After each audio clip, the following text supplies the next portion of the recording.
अस्सलाम वालेकुम स्टूडेंट्स।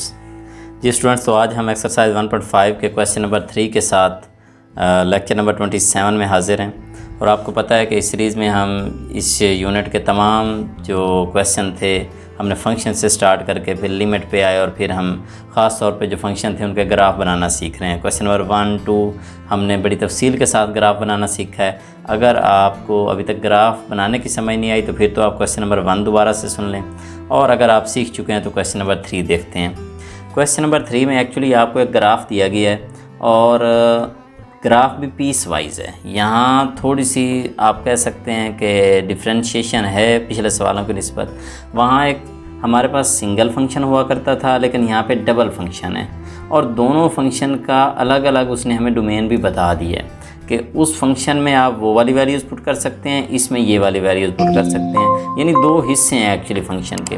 तो कुछ वैल्यूज़ हम उसमें पुट करेंगे और कुछ वैल्यूज़ हम इस दूसरे हिस्से में पुट करेंगे। y के दो हिस्से हैं, y = x - 1 और y = 2x + 1। पीछे आपने कुछ काम किया भी है इसके मुतालिक, तो आपको आइडिया है कि ये पीस वाइज फंक्शन जब हम वो कंटिन्यूटी वाले क्वेश्चन कर रहे थे एक्सरसाइज 1.4 के अंदर, तो हमें इसका ग्राफ बनाना है। अब ग्राफ बनाने के लिए आप ये देखें कि जो फर्स्ट फंक्शन है x - 1, उसमें उसने क्या बता रखा है, आपको यही बताया कि इस फंक्शन के लिए जो x की वैल्यूज़ हैं वो 3 से लेस देन है। इसका मतलब ये है, यहाँ एक बड़ी इंपॉर्टेंट बात है जो आपको समझानी है, वो ये है कि अगर यहाँ पे 0 है, यहाँ पे 1 है और यहाँ पे 3 है, तो x < 3 का मतलब ये है, वो कहना ये चाहता है कि आपने एक्चुअली कहता है कि आपने 3 से पिछली वैल्यूज़ पुट करनी है। इसका मतलब 3 से बिल्कुल पीछे कौन है? 3 से बिल्कुल पीछे मैंने यहाँ पे वैल्यू लगा लेनी थी, 2 भी लिख लेता हूँ, 0 1 2 3। अच्छा, 3 से पीछे अगर मैं 2 से स्टार्ट करूँ, लेकिन एक्चुअली 3 से पीछे 2 नहीं बल्कि 3 से पीछे तो बिल्कुल पीछे अगर देखूँ तो 2.99, 2.8, 2.7, 2.6 और अल्टीमेटली 2 होगा और फिर 2 से पीछे होगा ना। तो यानी 3 से पीछे 2 नहीं बल्कि 3 से पीछे 2 से अगली वैल्यूज़ भी हैं। 2.1 भी 3 से पीछे है, 2.2, 2.3, 2.4, 2.5, 2.6, 7, 8, 9 तक, बल्कि 2.99 और जितना 9 में बढ़ाता जाऊँ ये सब 3 से पीछे हैं।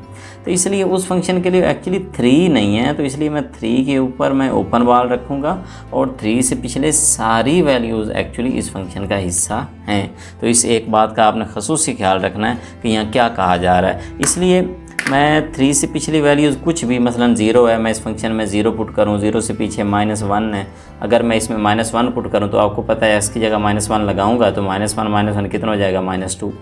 और अगर मैं 3 से पीछे 0 भी 0 लगाऊंगा तो 0 लगाऊंगा तो -1 आएगा, 1 लगाऊंगा तो 1 - 1 0 आ जाएगा, 2 लगाऊंगा तो 2 - 1 आ जाएगा। अच्छा, मैं 2.1 भी कर सकता हूँ, लेकिन मैं एक काम करता हूँ, जो मैं नहीं पुट कर सकता वो मैं यहाँ लिख लेता हूँ।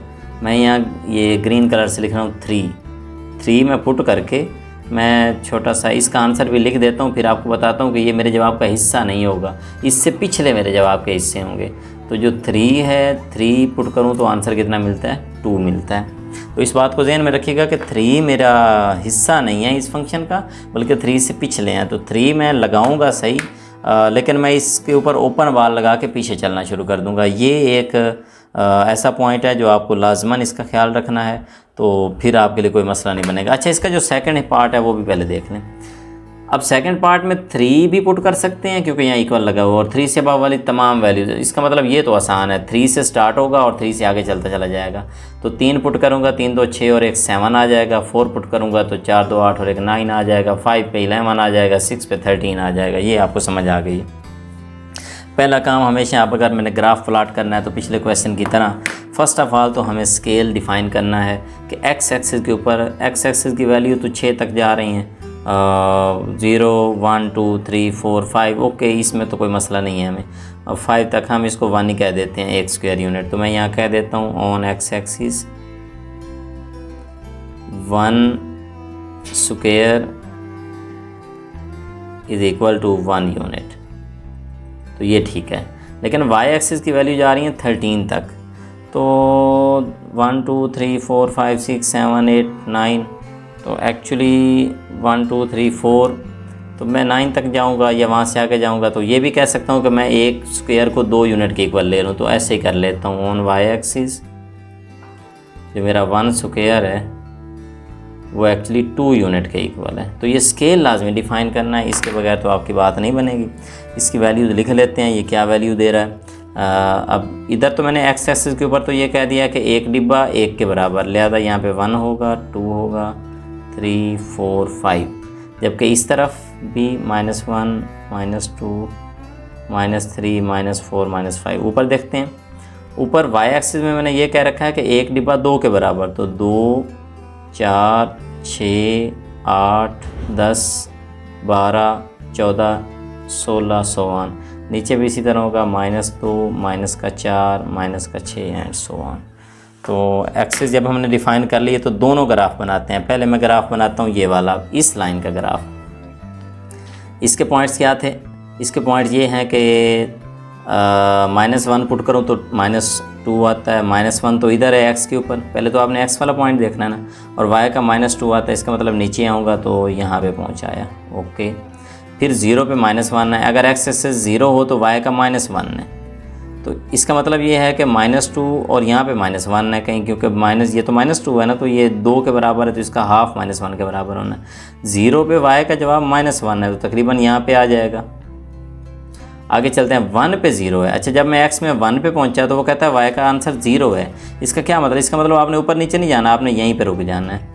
और कहता है जब आप 2 पे जाएंगे तो 2 पे जाते हुए y का जवाब 1 आएगा। x में मैं 2 पे पहुँचा, y में 1, ऊपर 2 पे नहीं जाना, वो एक डिब्बा 2 के बराबर है, तो सेंटर में रुक जाऊँगा, तकरीबन यहाँ कहीं रुक जाऊँगा। और 3, अच्छा देखें 2 से मैं आगे जा सकता हूँ, 3 पे नहीं पहुँच सकता था, तो मैंने जानबूझ के 3 की वैल्यू भी निकाल रखी है कि 3 पे जवाब आता क्या है, देखूँ तो सही। मुझे पता चला 3 पे आंसर 2 आता है, तो मैंने कहा नहीं, ये जवाब का हिस्सा नहीं है। 3 के ऊपर 2 आता है, लेकिन मैं ओपन वाल लगा रहा हूँ कि ये हिस्सा नहीं है, इससे पीछे होना है। अगर इसका मतलब ये है कि इसके ऊपर ओपन वाल लगा लेते हैं, ये तो जवाब का हिस्सा नहीं है, लेकिन पीछे वाले तो फिर सारे हैं ना, तो इसलिए ग्राफ हम वहाँ से शुरू कर सकें। दैट्स वाई मैंने ये 3 पुट किया था, ताकि ओपन का पता चल सके और फिर हम उससे पीछे ग्राफ शो कर सकें, क्योंकि अगर मैं 2 पे रुक जाऊंगा तो फिर तो मेरा ग्राफ यहाँ से पीछे आएगा, लेकिन नहीं, ग्राफ कहता है 3 से पीछे है, इसलिए 3 पे जो जवाब आता है वो छोड़ दिया, उससे पीछे वाला। तो अब इसको आप देखें, मैं ये स्केल की मदद से ग्राफ बना देता हूँ, इन पॉइंट्स को आपस में मिला देता हूँ। तो आपने इस तरह पीछे इसको भेज देना और इधर एरो लगा देना। एक्चुअली ये आपका हिस्सा है, कौन सा? y = x - 1 वाला, जिसमें ग्राफ यहाँ से पीछे आ रहा है। अब हम दूसरा हिस्सा देखते हैं कि दूसरा हिस्सा कहाँ से स्टार्ट होता है। दूसरा हिस्सा इसी 3 से स्टार्ट हो रहा है, इसी 3 से, लेकिन दूसरा हिस्सा जो आंसर दे रहा है वो कुछ और दे रहा है। दूसरा हिस्सा 3 पे आंसर 7 देता है। 7 कहाँ पे मिलेगा? इसी x वाले 3 पे आंसर कहाँ मिलता है? 6, 8, इसके सेंटर में 7, यानी ये 3 पे तकरीबन यहाँ पे 7, और यहाँ पे क्लोज बाल लगेगी, क्योंकि इसके तो जवाब का हिस्सा है 7। और इसी तरह 4 पे कौन सा जवाब मिलता है? उसको 9 मिलता है। 4 को 8 के आगे 9 यहाँ पे, और 5 पे क्या मिलता है? 11 मिलता है, तो तकरीबन 10 के आगे 11 यहाँ पे। इसका मतलब ये ग्राफ यहाँ से ऊपर जा रहा है, तो आपने यहाँ पे फिर उसी तरह स्केल की मदद से इनको भी आपस में मिला देना है। इस तरह आपका ये वाला जो ग्राफ है इस तरह ऊपर चला जाएगा। इसका नाम है y = 2x + 1। अब एक सवाल पूछा हुआ था कि चेक फॉर कंटिन्यूटी, तो ये वाला जो आपका ग्राफ है ये डिसकंटिन्यूअस है, ये कंटिन्यूअस नहीं है। उसकी वजह ये है कि देखें, एक पीस यहाँ से नीचे जा रहा है, दूसरा वहाँ से ऊपर जा रहा है, ये बीच में गैप है। तो ये एक्चुअली 3 के ऊपर इसमें ब्रेक आ रहा है कि 3 पे अभी आंसर यहाँ पे होता है और अल्टीमेटली वो वहाँ आंसर पहुँच जाता है। इसका मतलब यहाँ पे ब्रेक है 3 पे इस फंक्शन में। तो अब इस नेक्स्ट क्वेश्चन को आप देखें ज़रा कि इस क्वेश्चन में क्या है। यहाँ पे आपको एक बार फिर एक सिंगल अलजेब्राइक फंक्शन है जो आपको दे दिया गया है, रैशनल है एक्चुअली। तो इस फंक्शन को कैसे हल करना है, आप इसको सबसे पहले थोड़ा सा सिंप्लीफाई कर लें तो आपके लिए आसानी हो जाएगी। x² - 4 है ना, आपको पता है ये x + 2 और x - 2 का स्क्वायर। अब फार्मूला बन रहा है, ये तो आपको पता ही है, आप you are second year students. तो नीचे x - 2 है, तो ये दोनों आपस में कट जाएंगे, तो एक्चुअली y बनता है x + 2 ही है। लेकिन उसने ये कह रखा है कि 2 इसमें आप पुट नहीं कर सकते, बाकी सब कुछ आप पुट करते फिर। तो आपको पता है डोमेन रेंज आपने पढ़ी है, तो 2 एक्चुअली वो 0/0 बनाता है ना, इसलिए वो इसकी अनडिफाइंड फॉर्म बनाता है। तो यहाँ पे वो लिमिट के ज़रिए 2 की वैल्यू निकाली जाती है, तो वैसे वो वैल्यू हमें नहीं दे रहा। तो फिर हम इसको सिंपलीफाई करके वो वैल्यू पुट करके भी निकाल लेते थे, हमें पता था। खैर हमारे पास फंक्शन ये बना है y = x+2, जिस फंक्शन में 2 पुट नहीं हो सकता क्योंकि वहाँ पे हमें पता है कि 2 इसमें हम पुट नहीं कर सकते।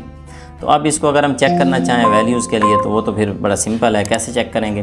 देखिए हम x की कुछ वैल्यू लगाते हैं और y चेक करते हैं। x में हम क्या करते हैं, 0 भी लगा लेंगे, -1 भी लगा लेंगे, -2, इसी तरह +1, +2 और +3 लगा लेंगे। तो अगर मैं यहाँ पे 0 लगाऊंगा तो आपको पता है 0 लगाने पे 2 आएगा। अगर मैं 1 लगाऊंगा तो आंसर 3 आ जाएगा। अगर मैं 2 लगाऊंगा तो आंसर 4 आएगा। और अगर मैं 3 लगाऊंगा तो आंसर 5। और अगर मैं -1 लगाऊंगा तो +1 बचेगा और -2 लगाऊंगा तो आंसर 0 एंड सो ऑन, इस तरह पीछे चलता चला जाएगा। तो बड़ा आसान सवाल था। लेकिन हाँ एक बात, जो मैंने ये पॉइंट लगाया ना, इस पॉइंट पे गौर करना है आपने। 2 मैं इस फंक्शन में पुट नहीं कर सकता, ये बड़ा इंपॉर्टेंट है। I can not. तो इसके बदले में जो जवाब आने वाला है वो भी मेरे जवाब का हिस्सा नहीं है, क्योंकि 2 तो मैं पुट ही नहीं कर सकता। तो 2 का ख्याल रखना है कि 2 पे जो वैल्यू आएगी वो आपके ग्राफ का हिस्सा नहीं है, क्योंकि 2 आप पुट ही नहीं कर सकते इस फंक्शन में। बाकी पॉइंट्स आप पुट करें, लेकिन 2 से पीछे भी आप वर्क कर सकते हैं, आगे भी। मैंने पुट इसलिए यहाँ नंबरिंग में इसलिए लगाया है कि 2 के ऊपर जो मुझे जवाब मिलेगा उस पर मैं ओपन वाल लगाऊंगा, क्योंकि मुझे पता है वो मेरा हिस्सा नहीं, लेकिन उससे पीछे भी हिस्सा होगा, आगे भी मेरे इस ग्राफ का हिस्सा होगा, ख्याल रखिएगा। तो सबसे पहले तो 2 ही चेक कर लें कि 2 पे आंसर कितना आ रहा है, 4 आ रहा है। तो ग्राफ के मुताबिक जब मैं पहले तो स्केल डिफ़ाइन कर लूँ, तो स्केल आपको बड़ा आसान सा पता चल चुका है कि इसमें तो सिंपल बात हो रही है, क्योंकि 0 1 2 3 वैल्यूज़ हैं, ये भी ठीक है। तो ऑन x एक्सिस वही बात लिखूँगा, 1 स्क्वायर = 1 यूनिट। और जो ऑन y एक्सिस है वहाँ भी मैं यही बात लिख रहा हूँ कि जो 1 स्क्वायर है वो भी = 1 यूनिट है। तो नंबरिंग लगानी हो तो 1 2 3 4, इधर भी -1 -2 -3 -4, ऊपर 1 2 3 4 5, नीचे -1 -2 -3 -4 -5। ये मैंने लगा दिया। आप ग्राफ बना लेते हैं। सबसे पहले जिस पे आंसर नहीं आता वो पॉइंट 2 पे 4 है। 2 पे 4 कहाँ मिल रहा है? यहाँ पे मिल रहा है। यहाँ पे ओपन बाल बना दें ताकि पहले से ही क्लैरिटी हो जाए कि ये हिस्सा शामिल नहीं है। इससे आगे पीछे वाले पॉइंट आप लगाएं। 1 पे क्या है? 3। 1 पे ये x वाला 1 और y में 3, यहाँ पे मिलेगा पॉइंट। ओके। 0 पे क्या है? 2। जब मैं x में 0 पे था तो y का 2 मिला, इसका मतलब यहाँ पे पहुँचना है मुझे। अच्छा, -1 पे 1 मिलता है। जब मैं x में -1 हूँ तो y का मुझे 1 मिल रहा है। और -2, जब x में -2 है तो y का क्या मिल रहा है? 0। इसका मतलब ऊपर नीचे नहीं जाना, यहीं पे रुक जाना है। और 3 पे इधर एक पॉइंट था मेरे पास, 3 पे 5 मिल रहा था, तो 3 पे ये 5। इसका मतलब क्या है? इसका मतलब बड़ा सादा है। उधर आगे बढ़ूंगा तो ग्राफ आगे जा रहा है, इसका मतलब अगला पॉइंट यहाँ पे होना, और वापस आऊँगा तो ग्राफ इधर जा रहा है, इसका मतलब अगला पॉइंट इधर होना है, अगला पॉइंट इधर होना है। तो बहुत आसानी से ये ग्राफ तय हो गया कि यहाँ से ग्राफ इधर भी बढ़ रहा है, ये जिधर मैं इसका निशान दे रहा हूँ इस तरफ, और वहाँ से उधर भी बढ़ रहा है। दोनों तरफ ये ग्राफ बढ़ रहा है। सिर्फ ग्राफ में एक पॉइंट आया, ये 2 के ऊपर जो वैल्यू आने वाली थी, यहाँ पे ओपन वाल है कि 2 पे आंसर नहीं है। बाकी सारा ये फंक्शन आपका आंसर दे रहा है। तो लेकिन एक बात तो तय हो गई, आपने 1.4 भी पढ़ रखी है कि यहाँ पे चूँकि इसने आंसर नहीं दिया, इसका मतलब ये ग्राफ डिसकंटिन्यूअस है, क्योंकि 2 पे इसने आंसर नहीं दिया था। ये कंटिन्यूअस एटलीस्ट नहीं है। चलते हैं नेक्स्ट पार्ट की तरफ। इस पार्ट में आ जाएं। ये पार्ट बड़ा आसान है। इसमें भी आपको 2 फंक्शन दिए गए हैं, लेकिन एक तो कांस्टेंट है। कहता है कि इस फंक्शन में जो x की वैल्यूज़ है ना, उसमें 3 के ऊपर तो फंक्शन 2 दे रहा है, लेकिन 3 के अलावा बाकी तमाम वैल्यूज़ के लिए ये फंक्शन है। तो ग्राफ बड़ा आसान था मेरे लिए कि 3 के अलावा बाकी वैल्यूज़, मसलन मैं -1 पुट करूँ, 0 करूँ, 1 करूँ, 2 करूँ, 3 नहीं 4 करूँ, 5 करूँ, कुछ भी पुट करूँ, तो वो वैल्यूज़ मेरी इस फंक्शन में दर्ज होनी है। तो मैंने -1 पुट किया यहाँ पे तो मुझे 2 मिला, मैंने 0 पुट किया तो मुझे 3 मिला, मैंने यहाँ पे 1 पुट किया, x की जगह 1 + 3 4 मिल गया, मैंने 2 पुट किया, 2 + 3 5 मिला। 3 मैं पुट नहीं कर सकता था इसमें, तो 3 पे आंसर एक्चुअली वो मुझे कह रहा है कि 2 1 है, तो 3 पे उसने मुझे जवाब नहीं देना। वैसे अगर मैं देखना चाहता कि उसका जवाब 3 पे आना कितना था, तो 3 पुट करता तो 6 आना था, लेकिन वो ओपन बाल होनी है, याद रखिएगा, क्योंकि 3 उसमें पुट नहीं हो सकता। तो 3 के ऊपर एक्चुअल जवाब ये वाला होना है। तो अब तो बड़ा आसान है फिर। 3 की वैल्यू ये मैंने नीचे करके रखी हुई है कि 2 है, तो ये ग्राफ भी 1 2 3 4 5 6 7 में चल रहा है। इसका मतलब ये है कि इसका भी जो स्केल है वो हम सिंपली 1 स्क्वायर 1 यूनिट के इक्वल लिख सकते हैं। तो मैं लिखने लगा हूँ।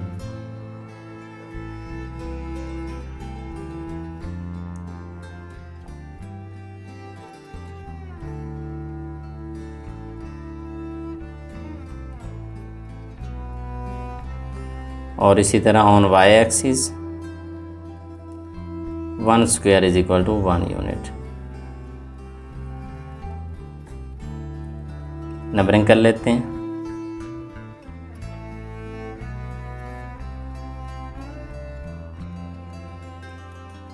ऊपर भी 1 2 3 4 5 6 7 -1 -2 -3 -4 एंड -5 सो ऑन।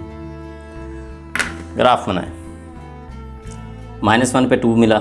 जब x में -1 है तो y का आंसर क्या मिला? 2 मिला। 2 की तरह 2 ऊपर होना है। -1 पे 2 मिला, इसका मतलब यहाँ पे पॉइंट है। 0 पे 3 मिला। जब x में 0 है तो y का 3 है, ये पॉइंट मिला। जब x का 1 है तो 4 मिला। 1 पे 4, 2 पे 5।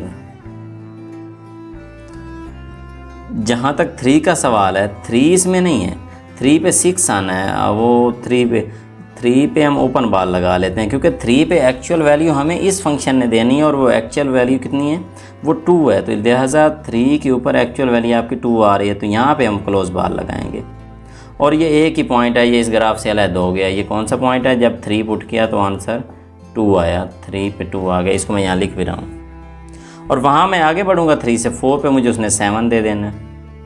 इसका मतलब जो वो वाला फंक्शन है वो मुझे कंप्लीट आंसर दे रहा था सिवाय 3 के ऊपर, तो उसका तो 3 के अलावा बाकी ऊपर नीचे फंक्शन चलता रहेगा। इस तरह एरो बना देता हूँ। उधर भी फंक्शन ऊपर चला जाएगा, उसका ग्राफ यहाँ से ऊपर इधर भी जाएगा और ये पॉइंट अलग हो गया। 3 पे असल में ये जवाब है, वो वाला जवाब नहीं है। तो फंक्शन ये भी हमारा क्या है? डिसकंटिन्यूअस है, एटलीस्ट कंटिन्यूअस नहीं है, क्योंकि एक जगह ऐसी आई है जहाँ पे इसने हमें आंसर नहीं दिया।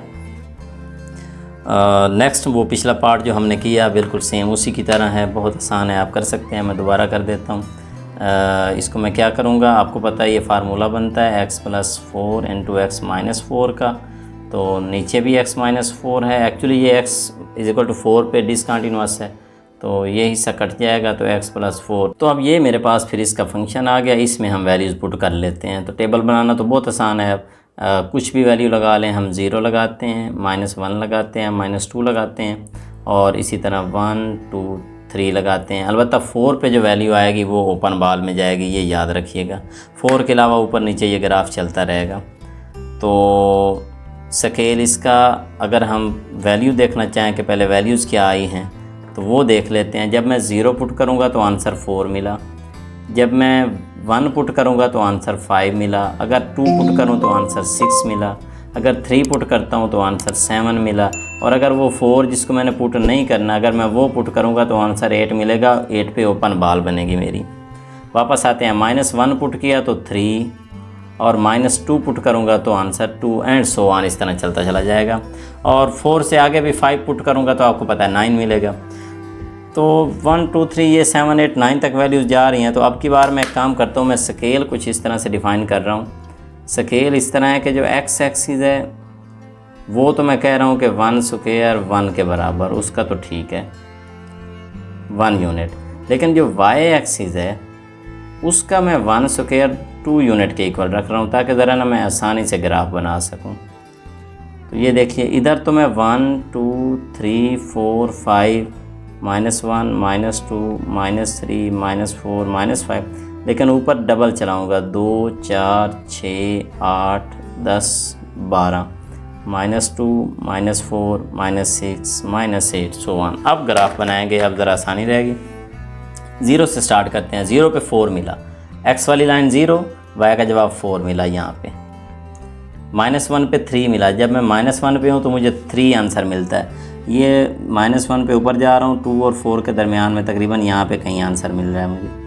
-2 पे 2 मिल रहा है, -2 पे 2 ये है। इसका मतलब मुझे इधर भी जवाब इस तरह मिलेंगे। उधर चलता हूँ, 1 पे क्या मिला? 5। तो 4 के आगे ये तकरीबन यहाँ सेंटर में 5 मिलता है मुझे। 2 पे 6, तो 6 यहाँ पे है, और 3 पे कितना, 3 पे 7, तो ये 3 पे 7 तकरीबन यहाँ सेंटर में मिल गया। 4 पे जो आंसर मिलना है वो ओपन बहाल है, 4 पे 8 है, ओपन कर देता हूँ। 5 पे क्या मिलेगा, 5 + 4 9 मिलेगा, तो 8 से आगे यहाँ पे 9 बनता है, क्योंकि ये देखें 8 10 है ना, ये सेंटर में 9 बनेगा। तो इसका ग्राफ अब देख लें, अब बड़ा आसान हो गया इसका ग्राफ भी, कि हम इस तरह इसको रख के, ये मैं इधर इसकी लाइन ड्रा कर दूंगा और ऊपर भी इसी तरह जाएगी, बस वो 4 पे आंसर नहीं मिलेगा, बाकी मेरा ग्राफ ऊपर चला जाएगा इस तरह।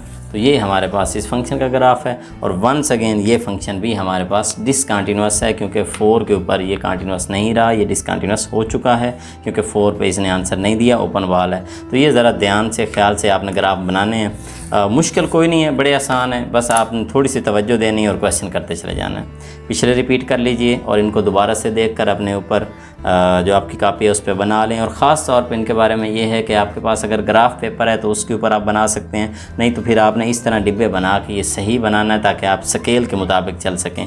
अगर आप स्केल नहीं बनाएंगे तो फिर आपके लिए मसला बनेगा, ये सही ग्राफ आपके नहीं बनेंगे। इंशाल्लाह अगला लेक्चर जो हमारा लास्ट लेक्चर होगा इस यूनिट नंबर 1 का और 1.5 का भी आखिरी होगा, जिसमें हम लास्ट क्वेश्चन जो क्वेश्चन नंबर 4 है उसको डिस्कस करेंगे। बड़ा इंपॉर्टेंट है, ग्राफिकल सोल्यूशन के मुताल्लिक है। तो तब तक के लिए अल्लाह हाफिज़, थैंक यू।